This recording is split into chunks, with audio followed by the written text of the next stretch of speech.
प्रार्थना करिए। परमेश्वर पिता તમારો આભાર માન તમારી સ્તુતિ ધન્યવાદ પિતા આ સમયને માટે પવિત્ર આત્મા તમે એને ચલાવો, વચન આપનાર સાંભળનાર પિતા પુત્ર પવિત્ર આત્મા નામે અમે આશીર્વાદિત થયા પ્રભુ। સર્વને તમે ભલું કરો, સર્વને આશીર્વાદિત કરો, તમારા આત્માથી વિષ્ટિત કરો પિતા, તમારા હાથમાં સોંપાય છે।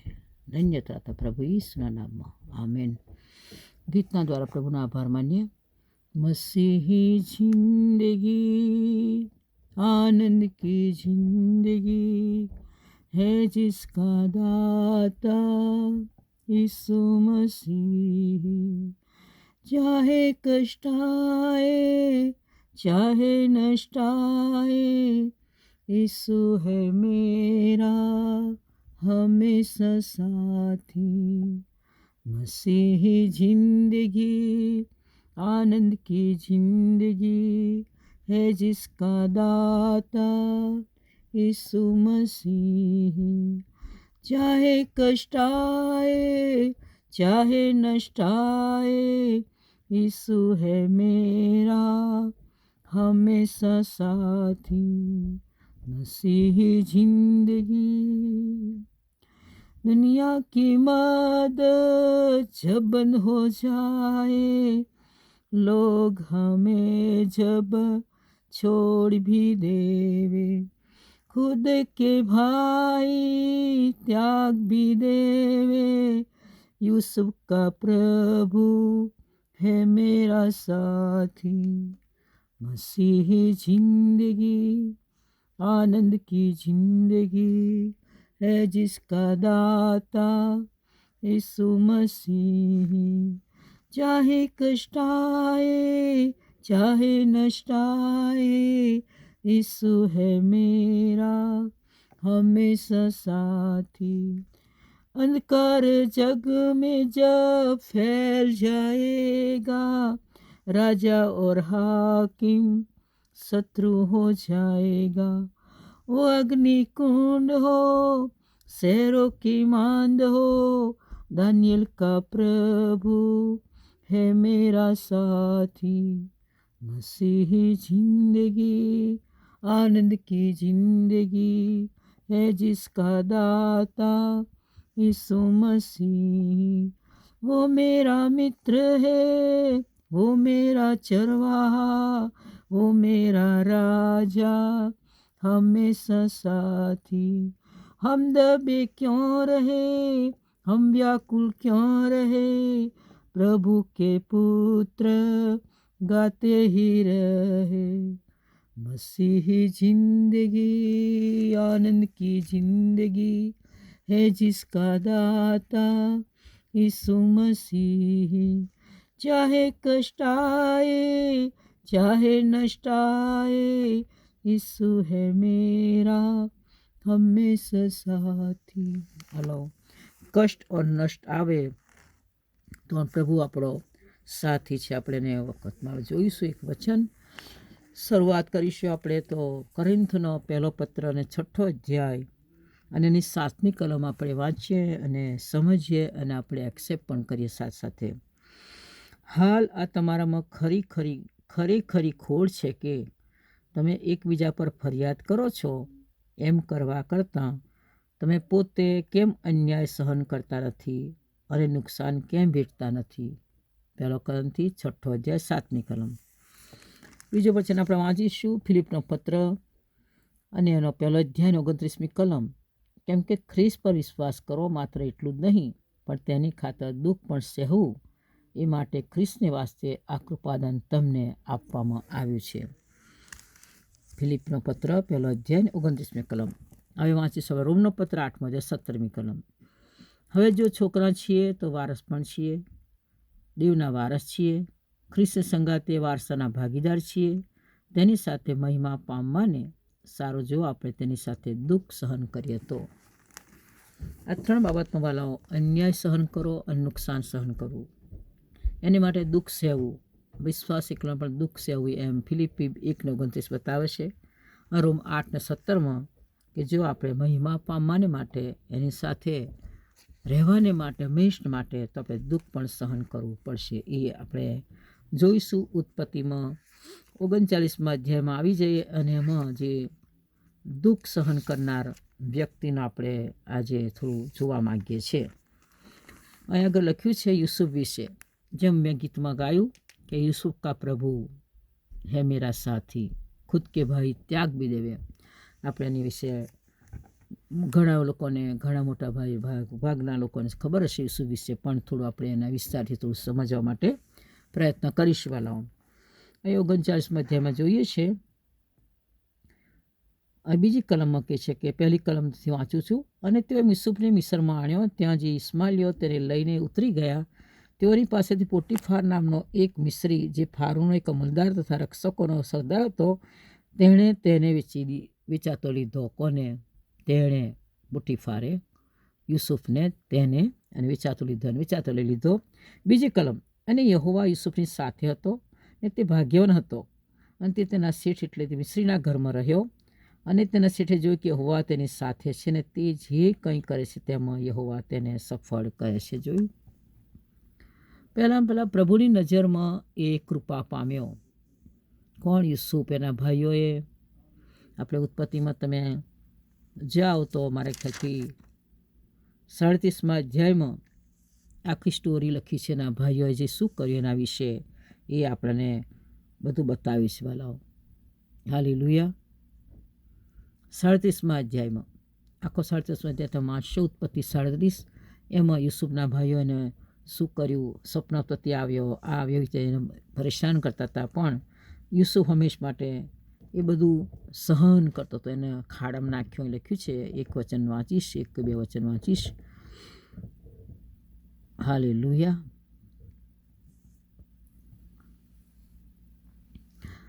અહીં આગળ 27મી કલમ 26 વાંચ્યો. અને યહૂદાએ પોતાના ભાઈઓને કહ્યું, જો આપણે ભાઈને મારી નાખીએ ને તેનું રક્ત સંતાડીએ તો આપણે 100 લાભ. ચાલો ઇસ્માઈલને તે વેચી દઈએ, આપણો હાથ તેની વિરુદ્ધ ન થાય, કેમ કે આપણો ભાઈ આપણું લોહી છે. ને ભાઈઓ તે સાંભળ્યું, અને મિધાનીઓ તેઓની પાસે જતા હતા, તેઓની યુસુફને ખાડામાંથી કાઢ્યો, અને 20 રૂપિયા યુસુફને ઇસ્માઈલને વેચી દીધો, અને યુસુફને મિસ્રમાં લઈ ગયા. જોયું? એના ભાઈઓ જે ખાડામાં નાખ્યો હતો એને. હાલેલુયા. અહીં લખ્યો છે આગળ 24મી કલમ, તેઓએ તેને પકડ્યો અને તેને ખાડામાં નાખી દીધો. તે ખાડો ખાલી હતો અને તેમાં પાણી નહોતું, અને મેં એને નાખ્યો હતો. પણ ઇસ્માઈલીઓને જોયા કે ઇસ્માઈલીઓ જઈ રહ્યા છે, તો એને શું કર્યું? વેચી દીધો. ભાલાઓ, ખાડામાંથી કાઢીને એને વેચી દીધો. પછી એના પપ્પા, એના બાપની પાસે જબ્બો કે કોઈ લવારું કે ગમે તે કોઈ નાનું પ્રાણી મારી નાખીને પછી લાલ જબ્બો કરીને એના બાપના પાસે આપે છે. તો કે જો આ કોનો જબ્બો તું ઓળખ. અને બાપ કહે છે કે આ તો મારો છોકરાનો જ છે, કે જે બહુ ઇમ્પોર્ટન્ટ જબ્બો હતો, મતલબ પ્રેમનો. એના પપ્પાના જબ્બો શિવડાને આપ્યો હતો અને હંમેશ માટે પહેરતો હતો. એટલે એ જબ્બાની વાત કરે છે. તો વાલો, આજે એના પરથી મને થોડુંક યાદ આવ્યું કે જે પ્રભુએ ઉદ્ધારનો જે આપણે જોયું, થોડું વચ્ચે વાંચી લઈશું અને પછી આપણે થોડું આગળ વધીએ. મને એકદમ જ પવિત્ર આત્મા યાદ કરાવી એટલે હું તમને એ કહેવા માગું છું. 59મા અધ્યાયમાં આપણે આવીએ, યશાયામાં, અને એમાં થોડુંક વચન વાંચીશું. એમાં આપણને ખબર પડશે કે શું કહેવા માગે છે. અહીં જોયું આપણે, યહોવાએ જોયું કે 15મી કલમ 59 યશાયા 15મી કલમ, કંઈ સામ નથી ને તેની દ્રષ્ટિએ માઠું લાગ્યું. તેણે જોયું કે કોઈ માણસ નથી, કોઈ મધ્યસ્થ નથી. તે જોઈને વિસ્મય પામ્યો. તેણે પોતાની સારા પોતાની હાથે તારણ સાધ્યું, અને તેને પોતાનો ન્યાય પણ તેના આધાર થયું. તેનો બક તરીકે ન્યાય પણ સર્જ્યું, ટોપ તરીકે માથા પર તારણ નાખ્યું, અને પોશાક તરીકે તેણે પ્રતિકારરૂપી વસ્ત્ર પહેર્યું. જબ્ભા તરીકે ઉત્કંઠા ઓળી. જબ્બો, પ્રભુએ એ જબ્બો, વાલાઓ, દુઃખનો જબ્બો, કષ્ટનો જબ્બો, પવિત્ર લોહી આપી દો એ જબ્બો એણે આપણા માટે, ઉદ્ધારનો જબ્બો પોતે પ્રભુએ હાથમાં લીધો. એના પરથી મને ખ્યાલ આવ્યો કે જબ્બો એના પપ્પાએ જે સીવડાવ્યો હતો, કે છે લખ્યું છે આગળ 30મી કલમ, અને એમ થઈ યુસુફ તેના ભાઈઓની પાસે આવે ત્યારે યુસુફનો જબ્બો, એટલે તે રંગીત જબ્બો તેના અંગ પર હતો, તે તેઓએ ઉતારી લીધો. જોયું? પ્રભુને પણ આ જબ્બો ઉતારી લીધો હતો. વાલાઓ, એ ક્રોસ પર ચઢાવવાનો હતો ને, તો પ્રભુને પણ એ જબ્બો ઉતારી લીધો હતો. હાલેલુયા. અને એમ યુસુફને પણ એ પ્રમાણે દુઃખ આપે છે, જબ્બો ઉતારી લે છે, અને પછી એને ખાડામાં નાખી દે છે, અને ખાડામાં કાઢીને પછી મિશ્રણ વેચી દે છે. વાલાઓ, એટલે ફરીવાર 39મા અધ્યાયમાં આપણે આવીએ, અને પણ પોટીફાર કહે છે કે પ્રભુ એની સાથે છે, દેવની સાથે તે ભાગ્યવાન છે. જ્યારે ભલે આપણે દુઃખ તકલીફ પડે, સહન કરવાનું થાય, કષ્ટો સહન કરીએ. આપણે કહે છે કે વિશ્વાસ કરો એકલો નહીં, ફિલિપી 1:29, પણ એની સાથે દુઃખ સહન કરીએ.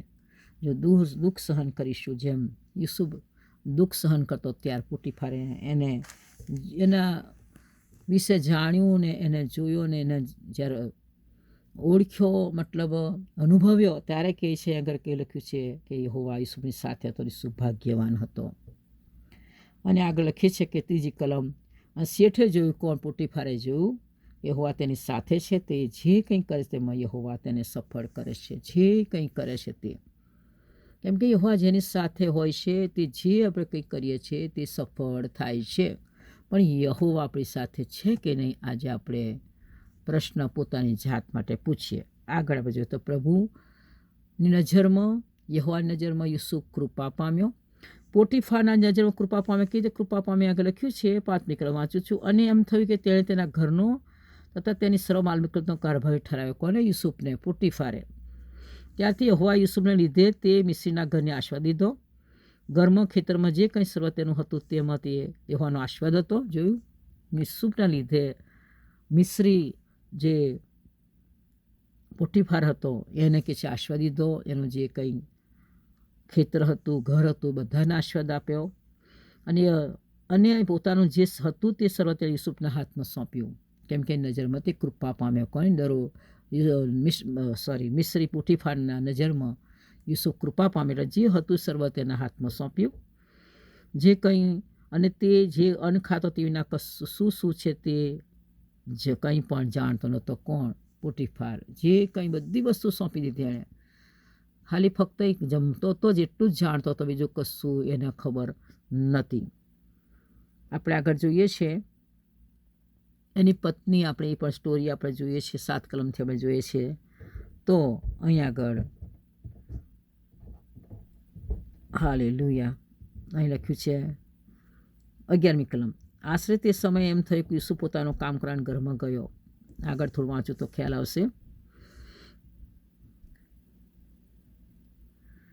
હા, 7થી વાંચું.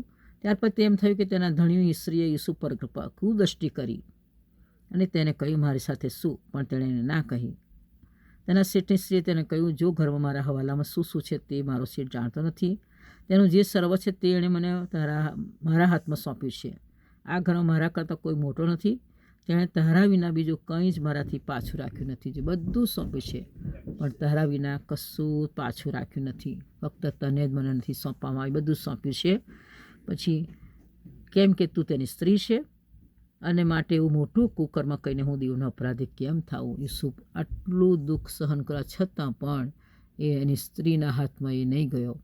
શૈતાન આપણે ઘણી વખત હાથમાં લેવા માગે છે વાલાઓ, પણ આપણે ખરેખર શૈતાન નકારીને પ્રભુની વાણી સાંભળીએ, પ્રભુનો અવાજ સાંભળીને પ્રભુની પાછળ આપણે ચાલનારા બનીશું, તો ત્યારે જ આપણે સફળ થઈશું. યહોવા તો જ આપણી સાથે રહેશે. પવિત્રતામાં, કે જ્યાં પવિત્રતા છે ત્યાં આપણે દેવને જોઈશું. એમ હિબ્રુ 12:14 કલમમાં લખવામાં આવ્યું છે વહાલાઓ. આગળ જોઈએ. અને એમ થયું યુસુફને રોજ એમ કહેતી, પણ તેની ત્યાં સાથે સુવા વિશે, તેની પાસે રહેવા વિશે તેનું કહેવું માન્યું નહીં. આશરે તે સમય એમ થયું કે યુસુફ પોતાના કામ કરવામાં ઘરમાં ગયો, અને ઘરનું કોઈ પણ માણસ ઘરમાં ન હતો. ત્યારે તેણે તેનું વસ્ત્ર પકડ્યું અને કહ્યું, મારી સાથે શું? પણ તે પોતાનું વસ્ત્ર તેના હાથમાં મૂકીને નાઠો અને બહાર નીકળી ગયો. જોયું, એની સ્ત્રી, એને કોઈ હતું નહીં. ત્યારે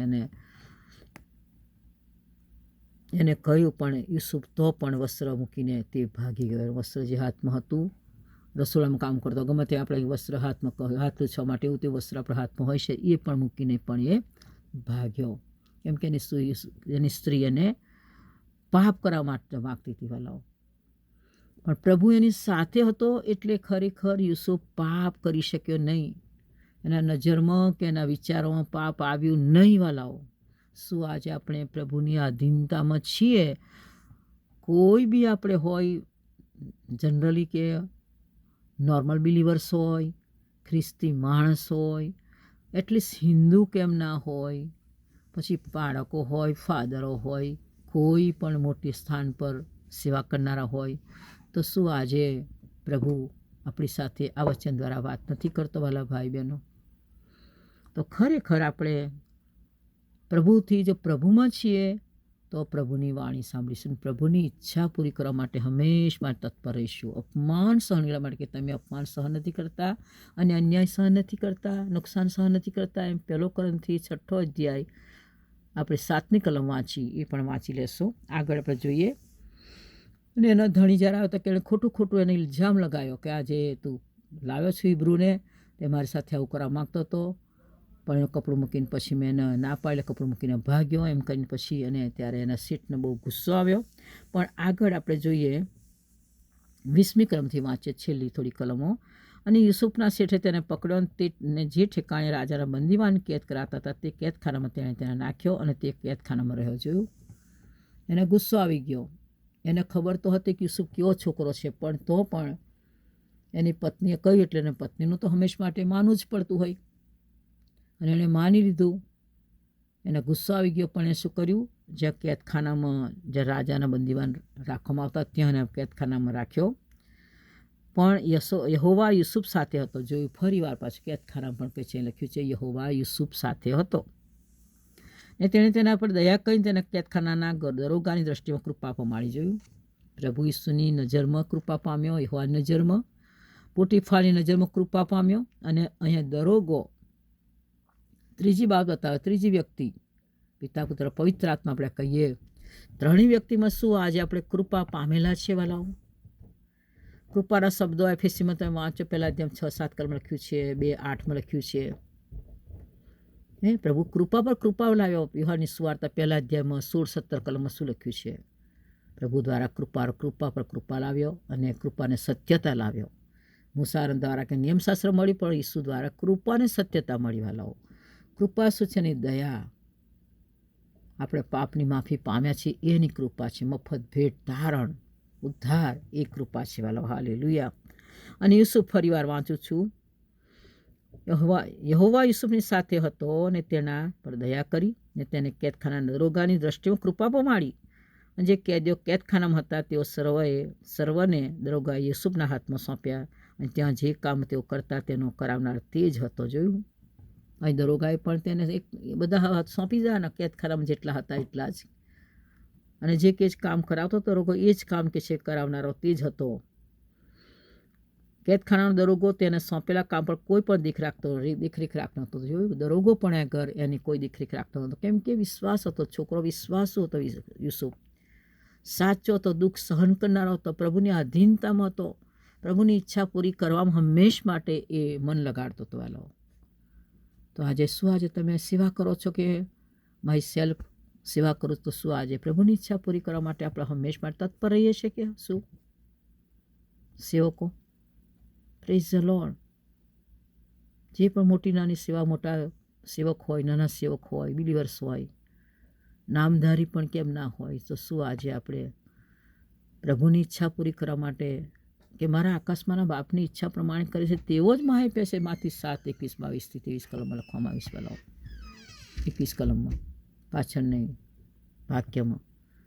પછી કે કોણ મારી મા, કોણ મારા ભાઈ, કોણ મારી બહેન, જે મારા આકાશમાંના બાપની ઈચ્છા પ્રમાણે કરે છે તે જ મારો મા, ભાઈ, બહેનો છે. શિષ્યોએ કહ્યું યુહાન 4માં કે તારા માટે કોઈ ખાવાનું લઈને આવે તો કે મારું અન્ન કયું છે, પિતાની ઈચ્છા, આકાશમાંના બાપની ઈચ્છા પૂરી કરે તે જ મારું અન્ન છે. આજે વહાલાઓ શું પ્રભુ ઈસુને કે મને ઊંચો કરશે, મારા તરફ ખેંચીશ? આજે સેવકોને બિલીવર્સો શું આજે પ્રભુને આપણે ઊંચો કરીએ છીએ કે પછી આપણે જ વાહમાં જીવન માણીએ છીએ વહાલાઓ? મને વાહ મળે, મને મારું નામ લઈને બહુ સરસ સારું બોલે, શું એમાં આપણે આનંદ કરીએ છીએ કે પ્રભુને ઊંચો કરીએ છીએ? હંમેશ માટે પ્રભુના સાચા સેવકો નીચા રહ્યા, દાસ બન્યા. દાસનું ઉદાહરણ પ્રભુનું વચન કહે છે કે દાસ બન્યો. ફિલિપી 2:6-7 કલમ, દાસ બન્યો. 6-8 વાંચવામાં પ્રભુ દાસ બન્યો કે સેવા કરાવવાને માટે નહીં, માથીમાં લખ્યું છે, પણ સેવા કરવાને માટે હું આવ્યો છું વલાઓ. આગળ વાંચે છેલ્લી કલમ. અને કેદખાનાનો દરોગો તેને સોંપેલા કોઈ પણ કામ દેખરેખ રાખતો નહોતો, કેમ કે યહોવા તેની સાથે હતો અને તે જે કંઈ કામ કરતો તેમાં યહોવા તેને ફતેહ પમાડતો. જે કંઈ કામ કરતો યુસુફ, એમાં સર્વમાં તે ફતેહ પમાડતો હતો. જો આજે પ્રભુમાં રહીશું, પ્રભુની ઈચ્છામાં રહીશું, પ્રભુ યોજનામાં, પ્રભુના પ્લાનમાં આપણે ચાલીશું હલાવો, તો ખરેખર જે કંઈ કરીશું તે આપણે ફતેહ પામીશું ને એની અનુસંધાનમાં હું યહોશુઆનું પુસ્તક અને પહેલો અધ્યાય ને થોડી એની કલમ વાંચી લઉં છું વાલાઓ. હાલેલુયા. યહોશુઆ પહેલો અધ્યાય ને મારા ખ્યાલથી 7 ને 8. મારા સેવક બુસાએ જે સરળ નિયમો તને ફરમાવ્યા તે પ્રમાણે સંભાળીને કરવા સારું બળવાન તથા હિંમતવાન થા. તેમાંથી જમણી કે ડાબી ગમ ફરતો ના, એ માટે કે જ્યાં કંઈ તું જાય ત્યાં તું ફતેહ પામે. એ નિયમ શાસ્ત્ર તારા મોંમાંથી જાય નહીં, પણ દિવસે તથા રાત્રે તેનું મનન કર. તેમાં જે બધું લખેલું છે તે તું કાળજીથી પાડે, કારણ કે ત્યારે તારો માર્ગ આબાદ થશે ને ત્યારે તું ફતેહ પામશે. જોયું? ત્યારે તું ફતેહ પામશે. હાલેલુયા. પ્રભુની નજરમાં આપણે ફતેહ પામી હોય વહેલાઓ, લોકોની નજરમાં ફતેહ પામી હોય તો ડાબે જમણે ગમ ફરી ના જઈએ. પ્રભુને માન આપીએ. અન્યાય અને નુકસાન સહન કરવા માટે પ્રભુ આપણને કૃપા આપે. દુઃખ સહન કરવા માટે ફક્ત વિશ્વાસ એકલો નહીં, ફક્ત સેવા એકલી નહીં, હું સેવા કરું સેવા એકલી નહીં, પણ સાથે દુઃખ પણ સહન કરવું પડશે. વાળા દુઃખ સહન કરીએ. પ્રભુના આપણે આભાર. મેં દુઃખ સહન કરીશું એટલે ઓટોમેટિક ખબર પડશે કઈ દુઃખ સહન કરી રહી છું. ધન્યવાદ. કુટુંબનું નહીં, કુટુંબનું તો છે જ, કુટુંબ તો છે જ આપણું, એ તો આપણે સંભાળવાનું છે. પત્નીએ પોતાનું કુટુંબ, પતિએ પોતાનું કુટુંબ, પણ જે પ્રભુની સેવામાં જોઈન્ટ થયેલા છે, પ્રભુની સેવા કરનારા વાલાઓ છો, એમને પ્રભુની સાથે રહીને દુઃખ સહન કરવું પડશે. ઘણા જે સેવકોને મારવામાં આવે છે, પીટવામાં આવે છે, અને ઘણા લોકોનો મારી પણ નાખે છે, પણ પ્રભુના ખાતર તે લોકો પોતાનો પ્રાણ પણ આપી દે છે કે જે સુવાર્તાને મારો સુવાર્તાને લીધે જે જીવ ખોશે તેને તે પામશે. માર્કની સુવાર્તા લખવામાં આવી છે. તો આજે પાઉલ પણ એમ કહેતો તો 20મા અધ્યાય, તમે પ્રેરિત કૃત્યો 20મા અધ્યાય 23 ને 24 વાંચજો કે મને જે સુવાર્તા પ્રભુ ઈસુની કૃપા મને મળી સુવાર્તા આપવાની, એ સાક્ષી હું પૂરી કરું. એ વચન લખ્યું છે 24મી કલમ 20મો અધ્યાય પ્રેરિતના કૃત્યોમાં. વહેલાઓ પ્રભુના આપણે આભાર માને. ખરેખર આજે યુસુફ યુસુફનો દાખલો મને બહુ ગમે છે. યુસુફ સમાન ભાગ્યવાન હતો. આપણે ક્યારે ભાગ્યવાન થઈએ? ગીતશાસ્ત્ર પણ આપ્યું છે પહેલો અધ્યાય 2 ને 3 કલમમાં કે એને નિયમશાસ્ત્ર મનન કરે છે, એનાથી હર્ષ પામે છે. તે જે કંઈ કરે છે તે 3 કલમમાં છેલ્લો સેન્ટેન્સ, જે કંઈ કરે તે સફળ થાય છે. નદી પાસે રોપેલા ઝાડ જેવો થશે. વાલાઓ આજે પૂરેપૂરું સમર્પણ, રોમના પત્ર 12મા અધ્યાય 1-2 કલમ પ્રમાણે પૂરું સમર્પણ પ્રભુને આગળ કરીને આગળ ચાલીશું. વાલાઓ તો ખરેખર પ્રભુ આપણને પણ ભાગ્યવાન હોઈશું, અને આપણે જે કંઈ કરીશું એમાં સફળતા મળશે. આ વચન દ્વારા પ્રભુ તમને તમારી સાથે વાત કરી છે, વ્યવહાર કર્યો છે અને વાત કરશે. પ્રભુ ચોક્કસ મારી સાથે વાત કરી વિડીયો બનાવે છે. પ્રભુ તમને સર્વ આશીર્વાદ આપે. God bless you. મારા નાથ.